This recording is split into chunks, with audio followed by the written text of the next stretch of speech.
What are you Hello, grateful Team for this Kaibigan mo. So, 2025? the year is about to end and one of the things nga no, na we can do while waiting for the year to end is also celebrating, 'di ba, the year that was, that is. And so, one thing that we can do is actually to be grateful for, 'di ba? And while we talk about what are the things that you are grateful for this year, yan, samahan nyo ako. Tignan natin tong Caroline Staying With Me. Ayan.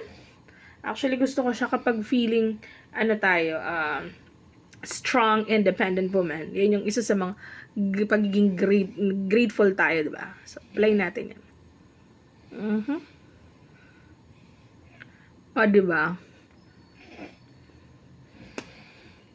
Look at the pigment, guys.